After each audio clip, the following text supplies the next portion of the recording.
Jangan lupa untuk subscribe dan nyalakan lonceng notifikasinya.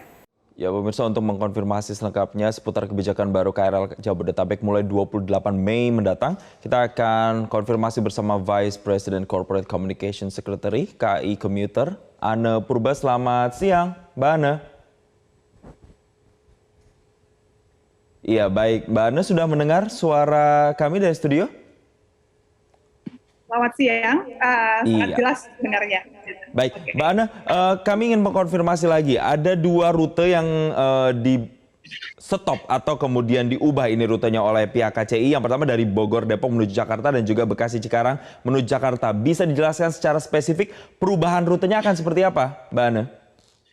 Ya, jadi kalau kita melihat di Manggarai itu sekarang sedang dilakukan pekerjaan yang sangat besar ya, dan ini pekerjaannya sudah menuju 60%. Jadi kereta sekarang bisa lewat atas dan lewat bawah, tuh ada 2 lantai. Jadi kalau ke Jakarta Kota ini harus melalui jalur layang yang di atas, dan ini dimungkinkan dari Bogor, kemudian Depok lewat Manggarai lewat yang atas langsung ke Cikini, Gondangdia, dan terakhir di Jakarta Kota. Kalau yang dari Bekasi dia masuk jalur di bawah, jalur 6 dan 7 untuk menuju Sudirman, Tanah Abang, Duri, dan Angke gitu. Jadi yang biasanya loop line ataupun Duri, Angke, dan Tanah Abang ini adalah kereta-kereta dari Bogor, ini sekarang dari Cikarang dan Bekasi, sehingga penumpang Bogor yang akan menuju Sudirman, Tanah Abang, Duri, dan Angke ini harus transit di stasiun Manggarai. Demikian juga dengan stasiun Bekasi yang awalnya hanya melayani dari stasiun Bekasi ataupun Cikarang menuju Jakarta Kota, sekarang harus transit di Manggarai. Tetapi yang perlu diketahui bahwa saat ini transit yang dilakukan di Manggarai ini adalah naik turun eskalator, lift, ataupun tangga yang kami siapkan, sehingga tidak transit dengan menyeberangi rel.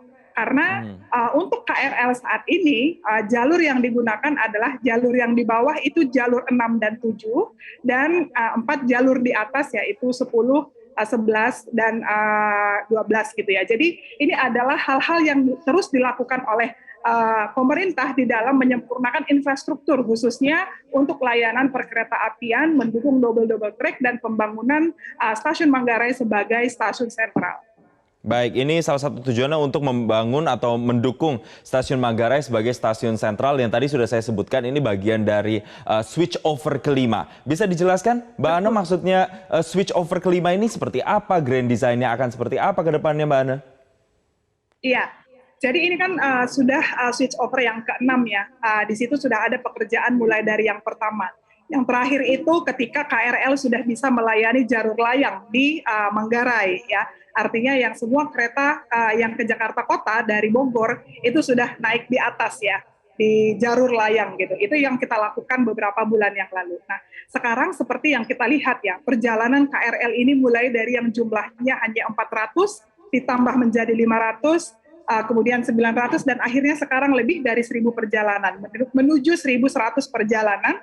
Dengan tentu ini harus disupport dengan infrastruktur yang baik, teknologinya, dan faktor keselamatannya. Nah, dengan adanya rencana besar bahwa Manggarai ini menjadi sentral dan melihat untuk faktor keselamatan gitu ya, dimungkinkan untuk menjalankan kereta baik dari bawah kemudian dari atas. Yang dari atas inilah yang menuju Jakarta Kota, inilah yang kami lakukan switch over yang kelima ini dengan pekerjaan Manggarai 60% ya. Bahkan ada nanti untuk switch over berikutnya, tetapi untuk jalur dan loop ini adalah untuk jangka panjang.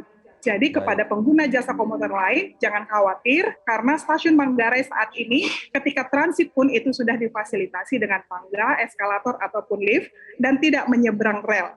Tetapi pada saat pekerjaan ini, kami juga harus menyiapkan plan B, itu dengan menyiapkan kereta-kereta luar biasa ketika kita melihat bahwa adaptasi ini mungkin ada penumpukan atau mungkin kebutuhan kereta luar biasa yang harus kami jalankan dengan feeder-feeder, sehingga informasi-informasi ini akan secara real time akan kami sampaikan ketika pekerjaan ini dilakukan nanti pada tanggal 28. Baik, Mbak Ana, untuk kemudian mendukung perubahan atau switch over kelima pada 28 Mei nanti atau perubahan rute ini, apakah juga akan dilakukan penambahan armada misalnya? Atau kemudian ada rute-rute transit yang kemudian diubah atau seperti apa? Ya, jadi yang memang kita siapkan adalah seperti dari Cikarang nih, headway-nya yang awalnya 30 menit, ke 20 menit, ke 15 menit, ini nanti kita akan maksimalkan di 7 menit, itu yang pertama. Karena kan ini akan melayani jalur loop line tadi yang full packet, yaitu dari Pasar Senen ataupun Manggarai, itu akan mutar keretanya kembali ke Jatinegara, dan langsung menuju Bekasi ataupun Cikarang. Kemudian yang half packet itu adalah yang melalui Manggarai, kemudian nyampe Angke, kemudian balik lagi ke Bekasi ataupun Cikarang PP gitu ya. Nah ini kan supaya kita bisa mengantisipasi volume penumpang, ini headway-nya yang akan kita perkecil. Yang tadi yang saya sampaikan bahwa dari 30 menit ke 15 menit, ini nanti kita upayakan 7-10 menit untuk headway yang dari Cikarang ataupun Bekasi. Kemudian khusus untuk jalur Cikarang sampai ke Jatinegara, ini ada peningkatan kecepatan yang awalnya 70 km ini per jam, ini menjadi 90 km per jam gitu ya. Nah, kemudian untuk rangkaian, untuk melayani 1,2 juta penumpang sebelum pandemi, rangkaian kami yang bekerja ini sekitar 88 sampai 90 rangkaian. Tapi saat ini, sebagai informasi bahwa kita sudah menjalankan sampai 94 rangkaian, dari 115 rangkaian yang kita siapkan sebagai cadangan juga gitu. Jadi perjalanan pun sampai saat ini ya, perjalanan ini kan sudah di angka 1054 per hari. Dengan tentu kami memaksimalkan stam formasi 10 dan 12 di jam-jam sibuk, karena kereta kita masih ada yang 8, 10, dan 12. Dan untuk mengantisipasi kepadatan ini pun, untuk meningkatkan kapasitas, selain tadi memperkecil headway, kita juga memperpanjang stam formasi, yakni 10 dan 12 di jam sibuk. Baik, Mbak Ana tadi mengatakan bahwasanya ada 1054 perjalanan per harinya rata-rata. Nah, apakah sosialisasinya juga sudah dilakukan secara masif? Karena tadi sebelum kita berdialog ada tanggapan dari warga pengguna KRL yang mengatakan, wah ini belum terinfo nih, kayaknya saya nggak tahu apa-apa. Nah ini Mbak Ana, waktunya sudah tinggal beberapa hari lagi sampai dengan tanggal 28.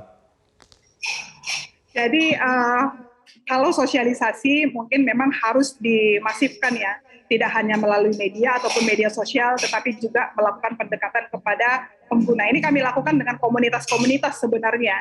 Dan kita sudah melakukan itu di grup-grup komunitas, kemudian juga announcement yang ada di stasiun dan di atas KRL, ini akan kita mulai juga gitu. Kemudian melalui grup-grup yang memang ada di media sosial ataupun grup WhatsApp grup ya.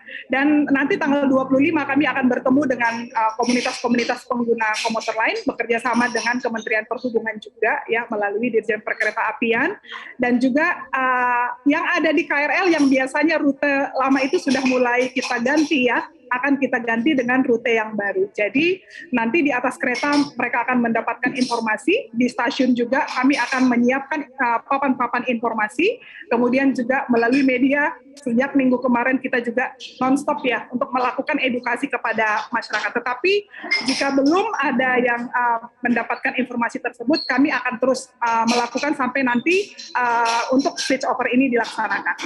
Baik, Mbak Ana, tujuan besar dari switch over ini kan menjadikan stasiun Manggarai tadi salah satunya sebagai stasiun sentral. Nah, sekarang saja kondisinya sudah stasiun ini kan bisa dibilang banyak penumpangnya, lalu lintas penumpangnya cukup tinggi bisa dibilang. Nah, ini bagaimana untuk mengantisipasi agar tidak terjadi lonjakan penumpang di stasiun dan bisa tertib dan juga nyaman bagi penumpang?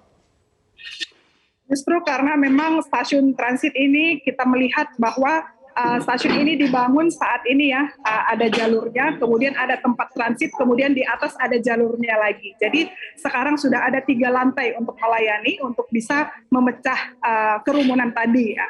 Dan kemudian untuk faktor keselamatan tadi, karena ini stasiun transit dan sentral, yang saat ini pekerjaannya masih 60%, masih ada 40% yang harus diselesaikan, sehingga kami minimalkan untuk mereka transit itu untuk menyeberangi rel. Dan itu sangat dimungkinkan sekarang, karena untuk komuter lain di bawah hanya menggunakan jalur 6 dan 7, dan ketika mereka pindah, kereta pun itu tidak menyeberang rel, tetapi naik tangga ataupun naik eskalator dan lift yang sudah kita siapkan, sehingga mobilisasi yang begitu banyaknya di Manggarai ini bisa dikontrol lebih baik dan bisa dilaksanakan lebih baik dengan adanya gedung ya yang memungkinkan untuk mereka transit tanpa harus menyeberangi rel.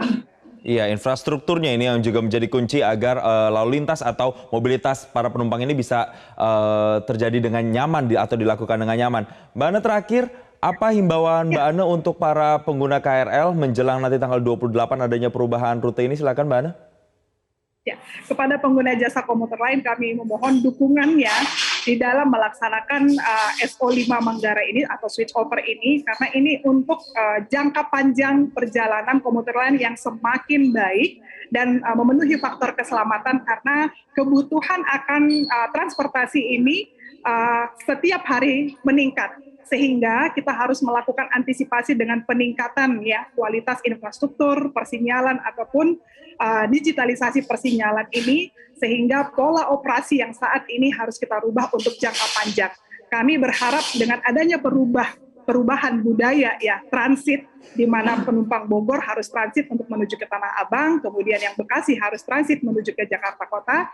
Ini adalah upaya-upaya kita untuk mendukung program yang memang ini pekerjaan besar, karena ini untuk mendukung double-double track, kemudian untuk meningkatkan kapasitas dan frekuensi perjalanan kereta ke depan. Kami berharap melalui dukungan ini kita bisa mendukung pemerintah untuk menjadikan transportasi publik seperti KRL menjadi transportasi pilihan utama untuk kita bisa melakukan mobilisasi meningkatkan perekonomian Indonesia khususnya Jabodetabek.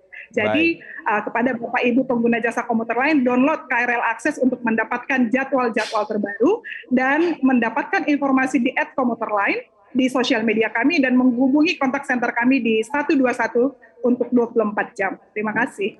Baik, Mbak Ana, semoga sosialisasi yang saat ini tengah dilakukan semakin masif sehingga makin banyak masyarakat atau pengguna KRL yang terinformasikan terkait dengan ini. Dan PR-nya untuk para pengguna KRL harus dicatat juga ya terkait dengan rute-rute perubahannya dari Bogor, Depok, dan juga Bekasi, Cikarang ke Jakarta. Ini akan ada perubahan di tanggal 28. Terima kasih VP Corporate Communication Secretary KAI Commuter, Ana Purba telah bergabung dan berbagi bersama kami di Newsline.